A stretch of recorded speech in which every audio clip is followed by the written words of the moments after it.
Umar Khalid వీడిని విడుదల చేయాలని మొన్న మమదాని కూడా న్యూయార్క్ మేయర్ ఉన్నాడు కదా, వాడు కూడా వీడిని విడుదల చేయాలని ఒక పెద్ద లేఖ రాశాడు భారత ప్రభుత్వానికి. మీ తల్లిదండ్రులు కలుసుకోవడం మాకు చాలా ఆనందంగా ఉంది, మీ యొక్క లేఖలు చదివాం, ఎంతో ఉత్తేజితమయ్యాం. దేనికి ఉత్తేజితమయ్యాడు?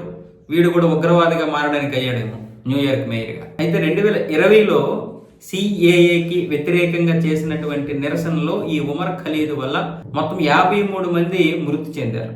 53 మంది. ఈ 53 మందితో పాటు అంకిత్ శర్మ లాంటి ఒక అధికారిని కూడా కోల్పోయాం. ఇంకా 700 మంది గాయపడ్డారు. ఇలాంటి అల్లర్లు సృష్టించాడు వాడు.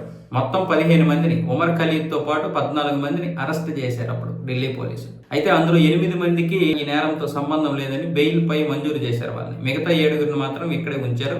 ఆ 7 ఉమర్ ఖలీదు, ఇమాం వీళ్ళిద్దరూ చాలా కిరాతకంగా ప్రవర్తించారు. వీళ్ళ మీద అయితే ఇప్పుడు వ్యతిరేకంగా ఆధారాలు ఉన్నాయి. మిగతా 5 మీద పెద్దగా ఆధారాలు లేకపోవడం వల్ల వాళ్ళకైతే బెయిల్ మంజూరు చేసింది సుప్రీంకోర్టు. కానీ వీళ్ళిద్దరికి మాత్రం సుప్రీంకోర్టు ఎట్టి పరిస్థితుల్లో కూడా బెయిల్ ఇవ్వద్దని బెయిల్ అయితే ఇప్పుడు మంజూరు చేయలేదు. ఎందుకంటే వీడు కెలికాడు మొన్న. ఢిల్లీ హైకోర్టు ఏం చెప్పింది? ఆ 8 మందికి మాత్రమే బెయిల్ ఇచ్చారు, వీళ్ళకి బెయిల్ ఇవ్వకపోతే వీళ్ళు సుప్రీంకోర్టులో పిటిషన్ దాఖలు చేశారు. వీళ్ళ లాయర్లు కేవలం ముస్లిం అనే పేర్లు ఉన్నాయని భారత ప్రభుత్వం మమ్మల్ని ఈ విధంగా నిర్బంధించిందని ఏదో చెప్పారు వీళ్ళు. అంటే మరి అక్కడ బాంబులు ఎవడు పెట్టాడు, మరి అక్కడ అల్లర్లు ఎవడు చేశాడు?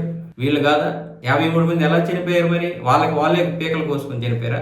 సుప్రీంకోర్టు ఏమొచ్చేసి ఇప్పుడు 5 బెయిల్ ఇచ్చింది, వీళ్ళిద్దరికి ఇవ్వలేదు. మొన్నే మమదాని అన్నాడు ఉమర్ ఖలీద్ని విడుదల చేయాలి భారత్ అని. అక్కడ అమెరికాలో ఉన్నటువంటి కాన్సులేట్ ని అందరూ డిమాండ్ చేశారు. ఇక్కడ భారత్ కూడా లేఖ రాశారు విదేశాంగ శాఖకి, ఇలాంటి వాడిని విడుదల చేయాలని. అంటే ఈ ఉగ్రవాదులందరూ ఒకటే మనస్తత్వం కలిగినటువంటి వారు. ఆ మమదాని కనుక కెలకపోతే బహుశా వీడికి బెయిల్ వచ్చేదేమో. కానీ ఇప్పుడు భారత ప్రభుత్వం ఏ విధంగా వీడికి బెయిల్ రావాలని అంటది? సుప్రీంకోర్టులో ఇప్పుడు కొత్తగా వచ్చినటువంటి న్యాయమూర్తి కొంచెం భారతదేశం గురించి ఆలోచిస్తున్నాడు. పాత న్యాయమూర్తుల్లా కాకుండా ఇప్పుడు దేశం కోసం జాతీయ భావజాలం మెండుగా ఉన్నటువంటి న్యాయమూర్తి సూర్యకాంత్ గారు. ఇంతకుముందు ఉన్నటువంటి బిఆర్ గవాయ్ గారు ఏం మాట్లాడతారో అర్థం కాదు. నేను హిందువుని అంటాడు, హిందువుల్ని కించపరుస్తాడు. అంతకుముందు ఉన్నటువంటి న్యాయమూర్తులందరూ గబ్బు చేశారు. వివాహ వ్యవస్థని, కుటుంబ వ్యవస్థని, దేశాన్ని వాళ్ళ తీర్పులతో నాశనం చేశారు. ఇప్పుడు సూర్యకాంత్ గారు మాత్రం ఇప్పుడు వాడికి బెయిల్ వచ్చేదో లేదో పక్కన పెడితే అనవసరంగా కెరికాడు మమదాని.